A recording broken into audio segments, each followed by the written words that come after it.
Hello students, তোমাদের সকলকে স্বাগত। আজকে তোমাদের ক্লাস 9-এর সেকেন্ড ইউনিট টেস্টের রায় ও মার্টিন প্রশ্নবিচিত্রার ইতিহাস বিষয়ের মডেল সেট 7 করে দেখাবো। তো চলো শুরু করা যাক। তার আগে বলে দিই, তোমরা যদি চ্যানেলে নতুন হয়ে থাকো তাহলে চ্যানেলটিকে অবশ্যই সাবস্ক্রাইব করে দিবে। প্রশ্নটি হয়েছে ফলাকাটা হাই স্কুল থেকে। একের থেকে কী আছে, সঠিক উত্তরটি নির্বাচন করো। ভিয়েনা সম্মেলনে রাশিয়ার প্রতিনিধি ছিলেন অপশান ডি তৃতীয় ফ্রেডারিক উইলিয়াম। পরের প্রশ্ন কি আছে, কার্লসবার্গ ডিক্রি জারি করেন অপশান বি মেটারনিখ। পরের প্রশ্ন কি আছে, রক্ত ও লৌহ নীতি ছিল অপশান সি বিসমার্কের। কি হবে, বিসমার্কের। পরের প্রশ্ন কি আছে, সমাজতন্ত্রের বাইবেল বলে অভিহিত করা হয় অপশান এ কমিউনিস্ট ম্যানিফেস্টোকে। কি হবে, কমিউনিস্ট ম্যানিফেস্টোকে। পরের প্রশ্ন কি আছে, শিল্প বিপ্লব কথাটি সর্বপ্রথম ব্যবহার করেন অপশান ডি অগাস্তে ব্ল্যাঙ্কি। উত্তর হবে কি অপশান ডি।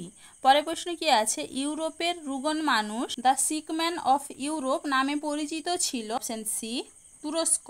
পরের প্রশ্ন কি আছে, কোন রুশ যার আধুনিক রাশিয়ার জনক নামে পরিচিত। উত্তর হবে কি option A Peter the great. পরের প্রশ্ন কি আছে, রাশিয়ার আইনসভার নাম ছিল অপশান ডি ডুমা। কি হবে, ডুমা। চলো এবারে বিভাগ খ দেখে নিই। নির্দেশ অনুসারে উত্তর দাও। একটি সম্পূর্ণ বাক্যে উত্তর দাও।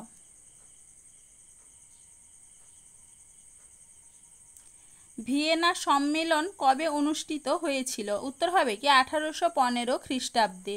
পরের প্রশ্ন কি আছে, ত্রিশক্তি আঁতাত কাদের মধ্যে গঠিত হয়েছিল। উত্তর হবে কি 1882 খ্রিস্টাব্দে ইংল্যান্ড ফ্রান্স রাশিয়ার মধ্যে। কি হবে, ইংল্যান্ড ফ্রান্স ও রাশিয়ার মধ্যে। চলো এবার পরের প্রশ্ন দেখে নিই। মেটারনিখের যুগ এর সময়কালটি উল্লেখ করো। 1815 থেকে 1848 পর্যন্ত। চলো এবারে 2-এর বি দেখে নিই। সত্য বা মিথ্যা নির্ণয় করো। 1830 খ্রিস্টাব্দে জুলাই বিপ্লব হয়েছিল। এটা হবে কি সত্য। পরের প্রশ্ন কি আছে, মেনসেভিক দলের নেতা ছিলেন লেনিন। এটা হবে কি মিথ্যা। পরের প্রশ্ন কি আছে, কূটনীতির জাদুকর নামে পরিচিত ছিলেন মেটারনিখ। এটা হবে কি মিথ্যা। সঠিক উত্তর হবে বিসমার্ক। চলো এবারে 2-এর সি দেখে নিই। বিবৃতির সঙ্গে ব্যাখ্যা মেলাও। বিবৃতি দেখে নিই এবারে কি আছে, মেটারনিখের ধারণায় ফরাসি বিপ্লবের ভাবধারা ইউরোপের স্বাস্থ্যহানি ঘটাবে। উত্তর হবে কি ব্যাখ্যা 3 বিপ্লব প্রসূত ভাবধারা মেটারনিখের পতন ডেকে আনবে।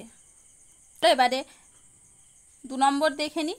ইংল্যান্ডে সর্বপ্রথম শিল্প বিপ্লব ঘটেছিল। উত্তর হবে কি ব্যাখ্যা 1 ইংল্যান্ডের প্রথম শিল্প পরিকাঠামো গড়ে উঠেছিল।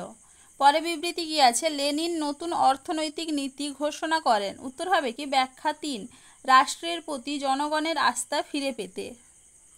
চলো এবারে বিভাগ গ দেখে নিই। 2-3টি বাক্যে উত্তর দাও। মাৎসিনির ইয়ং ইটালি দলের লক্ষ্য কি ছিল। এটা তোমাদের রায় মার্টিন সহায়িকায় 128 নম্বর পেজে 9 নম্বর প্রশ্নের উত্তর দেখবে, সেখান থেকে তোমরা পেয়ে যাবে। পরের প্রশ্ন কি আছে, জোলভেরাইন কি। এটাও তোমাদের রায় মার্টিন সহায়িকায় 161 নম্বর পেজে 87 নম্বর প্রশ্নের উত্তর দেখবে, সেখান থেকে তোমরা পেয়ে যাবে। তাহলে দেখো স্টুডেন্টস, এখানে তোমাদের প্রশ্নগুলির উত্তর কত নম্বর পেজে কত নম্বর প্রশ্নের উত্তর সেটা লিখে দেওয়া আছে, তোমরা একটু দেখে নাও। চলো আজকে এইটুকুই, দেখা হচ্ছে পরের ভিডিওতে। ভিডিওটি ভালো লাগলে লাইক অ্যান্ড সাবস্ক্রাইব করে দিবে।